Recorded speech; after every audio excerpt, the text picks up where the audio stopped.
ഫാഫ ആരാധകർക്ക് വലിയ ആവേശം നൽകുന്ന വാർത്തകളാണ് താരത്തിന്റെ പിറന്നാൾ ദിനത്തിൽ വരുന്നത്. അതിലൊന്ന് രഞ്ജി പണിക്കരുടെ പ്രഖ്യാപനമാണ്. നീണ്ട 16 വർഷത്തെ ഇടവേളയ്ക്ക് ശേഷം സിനിമ സംവിധാനം ചെയ്യാനൊരുങ്ങുകയാണ് രഞ്ജി പണിക്കർ. ഫഹദ് ഫാസിലാണ് ചിത്രത്തിൽ നായകനാകുന്നത്.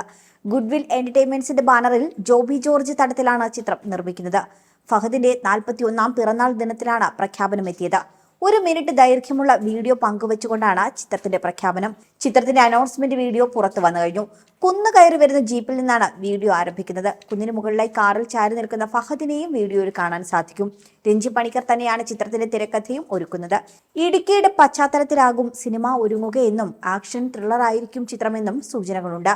മുജീബ് മജീദാണ് ചിത്രത്തിന്റെ സംഗീതം ഒരുക്കുന്നത്. മറ്റ് വിശദാംശങ്ങളൊന്നും പുറത്തു വന്നിട്ടുമില്ല.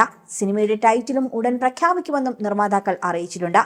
ഈയിടെയായി അഭിനയത്തിൽ കൂടുതൽ സജീവമായ രഞ്ജി പണിക്കർ ഒരിടവേളയ്ക്ക് ശേഷം സംവിധാനം ചെയ്ത ചിത്രമെന്ന നിലയിലും ഫഹദ് ഫാസിലുമായി രഞ്ജി പണിക്കർ ഒന്നിക്കുന്ന ചിത്രമെന്ന നിലയിലും പ്രതീക്ഷയുള്ള പ്രോജക്റ്റ് തന്നെയാണ് ഈ ചിത്രം. ഇയോബിന്റെ പുസ്തകം, വരത്തൻ, വിക്രം തുടങ്ങിയ ചിത്രങ്ങളിലൂടെ മാസ് സിനിമകളിൽ തന്റേതായ ഒരു സ്റ്റൈൽ ഉണ്ടാക്കാൻ ഫഹദ് ഫാസിലിന് കഴിഞ്ഞിട്ടുണ്ട്. അതുകൊണ്ടൊക്കെയും ചിത്രത്തിലെ പ്രതീക്ഷകൾ പ്രേക്ഷകർ പങ്കുവെച്ചു തുടങ്ങി. ഷാജി കൈലാസിന്റെയും ജോഷിയുടെയും ഒക്കെ പഞ്ച് ഡയലോഗ് പറയുന്ന മാസ് നായക കഥാപാത്രങ്ങൾക്ക് പുതിയ രൂപഭാവങ്ങൾ നൽകിയ തിരക്കഥാകൃത്ത് എന്ന നിലയിലാണ് രഞ്ജി പണിക്കർ മലയാള സിനിമയിൽ സ്വന്തം സ്ഥാനം ആദ്യമായി അടയാളപ്പെടുത്തുന്നത്. ഷാജി കൈലാസ് സംവിധാനം ചെയ്ത കമ്മീഷണർ സിനിമയുടെ സീക്വലായ ഭരചന്ദ്രൻ IPS സംവിധാനം ചെയ്തുകൊണ്ട് 2005 സംവിധായകനായി രഞ്ജി പണിക്കർ അരങ്ങേറ്റം കുറിച്ചത്. 2008 പുറത്തിറങ്ങിയ രൗദ്രമാണ് രഞ്ജി പണിക്കർ ഒടുവിൽ സംവിധാനം ചെയ്തെത്തിയ ചിത്രം. മമ്മൂട്ടിയായിരുന്നു ചിത്രത്തിലെ നായകൻ. ദി കിങ് ആൻഡ് ദി കമ്മീഷണറാണ് ഒടുവിൽ രഞ്ജി പണിക്കരുടെ തിരക്കഥയിൽ പുറത്തുവന്ന ചിത്രം.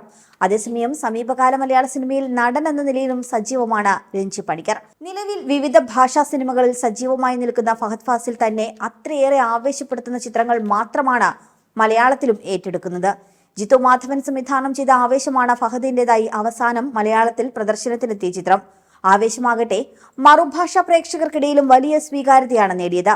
പുഷ്പ 2, മാരീജൻ, വേട്ടയ്യൻ, ഓടും കുതിര ചാടും കുതിര, ബൊഗെയിൻവില്ല, ഡോൺ ട്രബിൾ ദി ട്രബിൾ എന്നീ സിനിമകളാണ് ഫഹദ് ഫാസിലിന്റേതായി വിവിധ ഭാഷകളിലായി ഒരുങ്ങിക്കൊണ്ടിരിക്കുന്നത്.